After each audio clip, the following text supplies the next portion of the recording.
औषधं चैव ओंकाराय नमो नमः ओंकाराय नमो नमः ओंकाराय नमो नमः ओंकाराय नमो नमः नमो नमः नमो नमः नमो नमः नमो नमः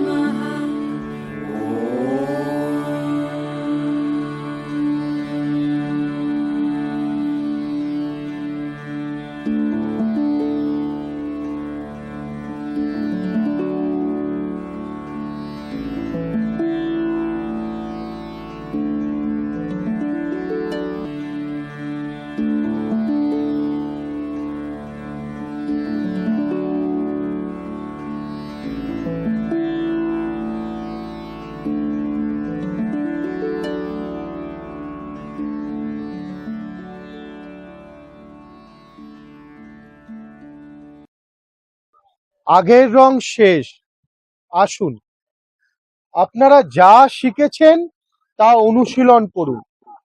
এটা একটা নতুন পরীক্ষা, এতে সামান্যতম ভুল হওয়া উচিত নয়।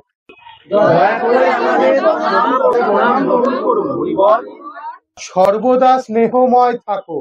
বলো ঋষিগণ, কি প্রয়োজনে আগমন?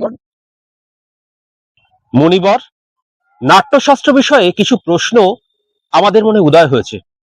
যেহেতু আপনি নাট্যশাস্ত্র রচনা করেছেন, তাই আমরা আপনার কাছে এসেছি সেই সব প্রশ্নের উত্তর খোঁজার জন্য।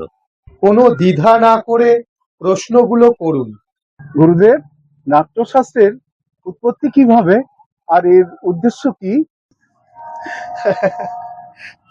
তুমি খুব ভালো প্রশ্ন করেছো বৎস। এই প্রশ্নটি শুধু নাটক নয়, জীবনের মর্ম বোঝারও একটি মাধ্যম। ত্রেতা যুগে মানুষ যখন কাম ও লোভের প্রভাবে অধর্ম ও দ্বন্দ্বের দিকে অগ্রসর হতে থাকে, তখন দেবরাজ ইন্দ্র দেবর্ষি ব্রহ্মার কাছে প্রার্থনা করে যে এমন একটি মাধ্যম নির্মাণ করতে হবে যাতে দর্শন ও শ্রবণ একই সাথে ঘটতে পারে এবং যার প্রভাবে মানুষ ধর্ম, অর্থ ও মোক্ষের পথে ফিরে আসতে পারে।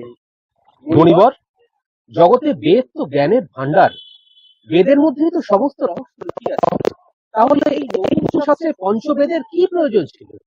যাতে এটি সমস্ত মানুষের কাছে গ্রহণযোগ্য হয়। নাটকের মাধ্যমে সাধারণ মানুষকে শিক্ষার পথে, ধর্মের পথে নিয়ে যাওয়া যায়।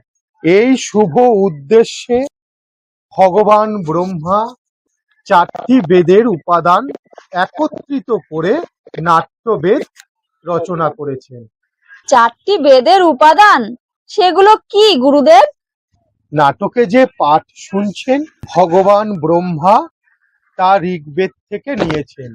সুন্দর গানের ভিত্তি হলো সামবেদ, অভিনয়ে যজুর্বেদ থেকে এবং নাট্যরস নেওয়া হয়েছে অথর্ববেদ থেকে। 4টি বেদের অংশ ব্যবহার করেই নাট্যশাস্ত্র নির্মাণ করা হয়েছে। গুরুদেব, নাটক কি তাহলে শুধু দেবতাদের জন্যই নির্মাণ? না না, তা কেন হবে? রাক্ষসরা ব্রহ্মার কাছে ঠিক এই প্রশ্ন করেছিল, তখন ভগবান ব্রহ্মা উত্তর দিয়েছিলেন যে নাট্যশাস্ত্র সবার জন্য। এতে দেবতা ও সুর ও মানুষের সমস্ত শুভ অশুভ কাজ দেখা যাচ্ছে। নাটক মানে যারা দুঃখ, ক্লান্তি এবং শোকে পোকে তাদের স্বস্তি প্রদান করা। এতে তো সমস্ত স্বাদ, আবেগ, শাস্ত্র, কারুকার্য অন্তর্ভুক্ত রয়েছে। এমন কোনো জীবন নেই, এমন কোনো কাজ নেই যা নাটকে দেখা যায় না। আশ্চর্য! সমগ্র সৃষ্টির অন্তর্ভুক্তি এই নাট্যশাস্ত্রে। জাগতিক, অজাগতিক, প্রাকৃতিক, অপ্রাকৃতিক, যৌক্তিক, অযৌক্তিক সমগ্র ভাবের প্রতিনিধিত্ব করছে এই নাট্যশাস্ত্র। হ্যাঁ ঋষিগণ, তাই আমরা নাট্যকলাকে সব শিল্পের সঙ্গম বলতে পারি। মুনিগণ, নাট্যকলা তো এক চমৎকার শিল্প, বেঁচে থাকার জন্য শ্বাস নেবার মতনই গুরুত্বপূর্ণ। তবে সমাজে কেন নাট্যকলাকে গুরুত্ব সহকারে নেওয়া হয় না? কেন শিল্প চর্চাকে অপ্রয়োজনীয় বলে গণ্য করা হয়? বৎস, আমরা শিল্পী, নির্ধারক নই। শিল্প কর্ম করাই আমাদের ধর্ম। নীতি নির্ধারকদের আমাদের শিল্প নিয়ে ভাবতে হবে, পরীক্ষা নিরীক্ষায় উপায় ও সুযোগ দিতে হবে। নাটক শুধু শিল্প নয়, একটা সমাজের দর্পণ। এটি মানবতাকে সত্যের পথে নিয়ে যাওয়ার মাধ্যম। নাট্যকলা জাত পাত ধর্ম আবেগ ভৌগোলিক সীমানা অতিক্রম করে, আবেগ সম্পূর্ণভাবে মানবতার কথা বলে। আজও নাট্যকলা সমাজের প্রতিকূল অবস্থা দূর করে, সমাজের সমতার বোধ নিয়ে আসে। এই অনুভূতি নিঃসন্দেহে পৃথিবীকে স্বর্গে পরিণত করতে পারে।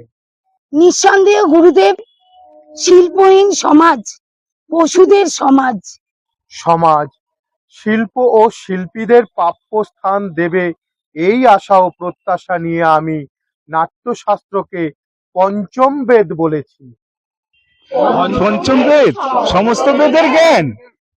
ঋষিগণ, আমার নাট্যশিল্পী সন্তানেরা আপনাদের স্বাগত জানাতে তাদের অভিনয় প্রস্তুত করেছে এবং আপনাদের জন্য অপেক্ষা করছে।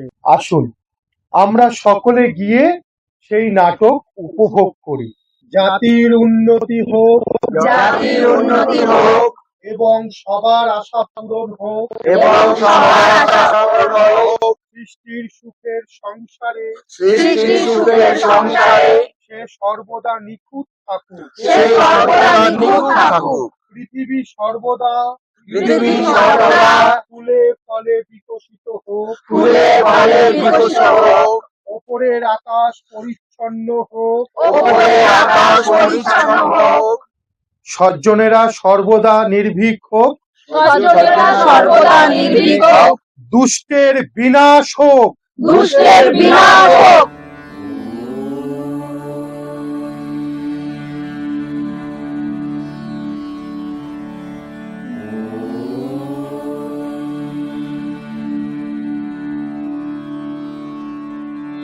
ओंकारं बिन्दु संयुक्तं नित्यं ध्यायन्ति योगिनः कामदं मोक्षदं चैव